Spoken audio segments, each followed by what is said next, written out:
Dead Men Tales is brought to you by SupplyHouse.com. Heating season doesn't have to be hectic season. You can get repair and maintenance parts from industry-leading brands delivered quickly to you with SupplyHouse.com. SupplyHouse.com has a large, well-stocked inventory of over 300,000 parts and offers free shipping on orders over $99. Trade pros can join the TradeMaster program for free shipping, a dedicated customer service phone line, lower prices, and more. Shop now or learn more at supplyhouse.com/trademaster.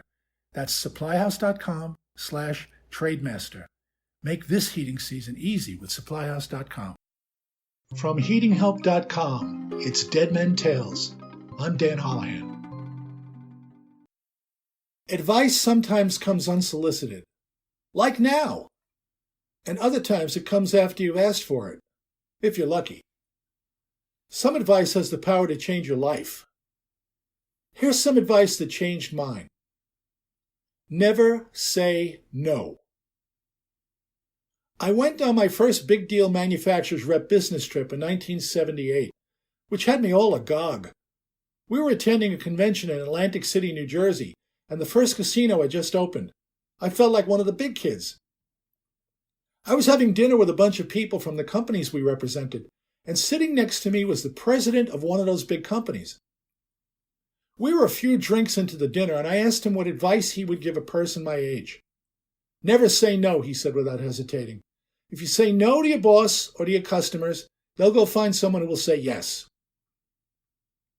That seemed simple enough, but I was young and quite dumb at the time, so I asked my second question. But what if I don't know how to make yes happen? Just say yes and then go find out what you have to do to get it done. Oh. Second piece of advice. Position the sharing of knowledge. Is there anything else I should know? I asked. I remember again how he didn't pause before answering. It was as if he had been waiting for someone to ask this. Yes, he said. If you have knowledge that can help your career and holding back that knowledge for a while won't hurt your company, then keep it to yourself until a time arrives when sharing it will do the most good for you. Always position the sharing of knowledge. Don't just give it away freely. It has value. Make the most of it. This was coming from the guy who was president of a company we represented. Gosh, I've been thinking about that advice since 1978. I've considered it so many times as I've watched people wrangle their careers. I watch people take the ideas of others and run with them. I've listened to people who lost control of their good ideas complain about the raw deal they got and how this or that stinker got ahead of them by using their ideas. I've seen people go to their graves carrying that anger with them. It seems to me that if a company creates a culture where everyone is rewarded when the company prospers, then the advice the company president gave me in Atlantic City wouldn't be sound advice. But he was a professional executive, a guy who sat in many leather chairs over the years. He had moved around a lot and always toward a better position for himself. I think he knew that internal competition is the fuel that feeds the engine of most companies. He was being honest, and holding back that knowledge from me wasn't going to affect his career one way or the other. So I think that's why he said what he said. And I've been thinking about it for 44 years. Some more advice. You'll be 36 anyway. I was 30 years old and in this business for a decade. We had 2 daughters and 2 more on the way. Mary Ann hadn't worked a paying job since our first daughter arrived in 1978, and I was working like a sled dog. I thought that if I could go to college and get a degree in something, turned out to be sociology, which is the best degree there is for this business, then I would be able to do better for my family. But it would take me 6 years of nights, weekends, and summers to get that degree, and it would be tough work since I still had to be the sled dog during the day. I mentioned this to the wife of a friend who was about 15 years older than I was at the time. If I go back to school part-time, I said, I won't graduate till I'm 36 years old, I whined. So, she said, in 6 years you're going to be 36 anyway, with or without a college degree. It's your choice. Oh. And that brings me to this piece of advice. Decide. A remarkable woman named Alice Kessler Harris was my professor in a history course I took during those 6 years. She had us read a series of books divided into brilliant pairs. Each pair examined an historical event from totally opposite perspectives. For instance, consider 2 books about the career of Lyndon Johnson.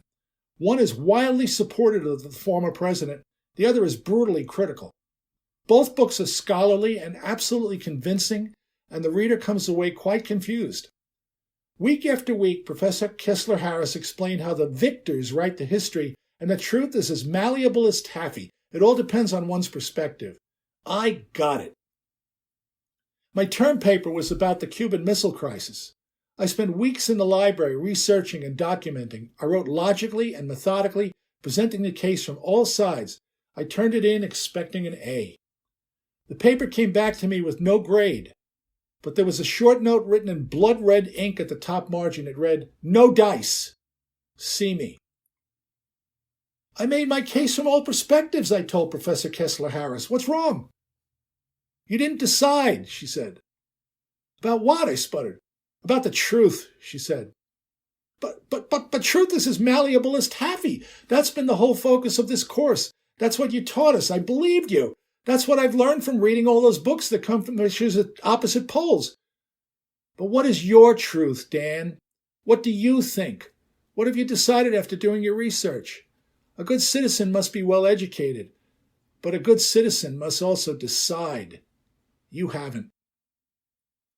She gave me the weekend to rethink and rewrite. I worked like a maniac. I made decisions, and I supported them well enough to get an A on the paper. You stuck on something? Don't know what to do? Decide. And take a chance. 2 years after I graduated, I took a hard look at my job. I'd been with the rep for 18 years. I liked it there, and I was making a decent salary. I had a company-paid insurance and a company car. But I also had those 4 daughters, and they were growing like corn. It dawned on me that in 2000, they would all be in college at the same time. I would have 2 freshmen, a sophomore, and a senior. And that's how it turned out. How was I to afford that? I went to my boss with this dilemma and asked if there was any possibility that I might someday buy into the company so I could do right by my children as he had done right by his children. He explained that I would always have a good job there, but I could never own a piece of the rock because there was family involved. I asked him what he would do if he was me, and just like that company president in Atlantic City, he didn't hesitate. I'd quit, he said. And do what? I asked. That's for you to decide, he said.